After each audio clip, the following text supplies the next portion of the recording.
Good morning my new blog.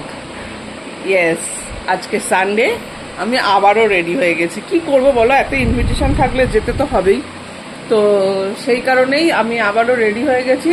কি নেবে তুমি? কি নেবে? দাঁড়াও এক মিনিট।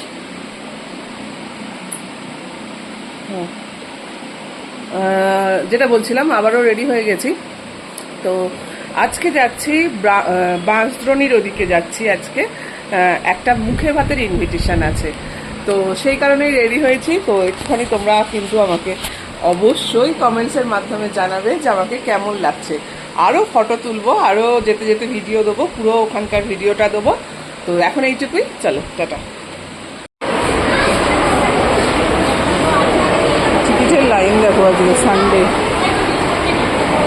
ওই লাইনটা এইটা, এই লাইনটা এতখানি দাঁড়িয়ে আছি আমিও লাইনে। মেট্রোর টিকিটের লাইন দেখো, সব লোকজন এখানে। তারকেশ্বর, শ্রাবণ মাস সব বসে আছে। ওই দেখো দূরে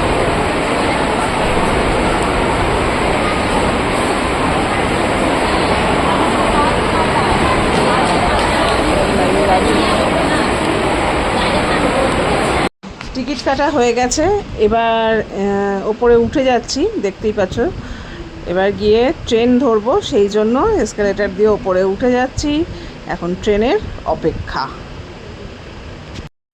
পৌঁছে গেছি অনুষ্ঠান বাড়ি। তো এখানে এসছে সব আমাদের অফিসেই যারা কাজ করতো, যারা এখন আর আমাদের অফিসে জব করে না, সেই পুরনো সব কলিগরা। তার মানে বুঝতেই পারছো কতটা আনন্দ, কতটা মজা হয়েছে। এটা হচ্ছে এই জায়গাটা সাজিয়েছিল পুচকুটাকে নিয়ে ফটো তোলার জন্য। আর এই দেখো, এরা সব হচ্ছে আমার পুরনো অফিসের কলিগ, এই দিকে আছে। আর এই যে হচ্ছে জায়গাটা সুন্দর করে সাজানো। এইবার দেখো, এই হচ্ছে সব অফিসের কলিগরা। এটা হচ্ছে কুহেলি, নীল রঙের শাড়ি পরে যা চলে গেল। তারপর সঙ্গে এটা হচ্ছে অনন্যা, ওরই ছেলের মুখে হাতে কিন্তু আমরা গেছি। এই হচ্ছে অনন্যা। অনন্যাও আগে আমাদের অফিসে কাজ করতো, এখন করছে না, এখন অন্য অফিসে করছে। কুহেলি, ইলাদি সব পাশাপাশি বসে আছে। এই পাশে আছে সঙ্গীতা। আচ্ছা, এবার আমি নিয়ে নিয়েছি স্টার্টার আমি নিয়ে নিয়েছি, নিজের হাতে তুলে নিয়েছি। এই দেখো সঙ্গীতা, এটা আমি, এই সবাই আমরা। এটা হচ্ছে আখিপর্ণা, এরা সবাই আগে আমাদের অফিসে কাজ করতো, এখন কিন্তু আর করে না। আর এইখানে চলছিল ওকে মুখে প্রসাদ দেওয়া, পুচকুটাকে মুখে প্রসাদ দেওয়া চলছিল, তোমরা দেখতেই পাচ্ছ। এই দেখো, পুচকুটা কিন্তু কাঁধে নিয়ে একটু, খুব সুন্দর বসেছিল।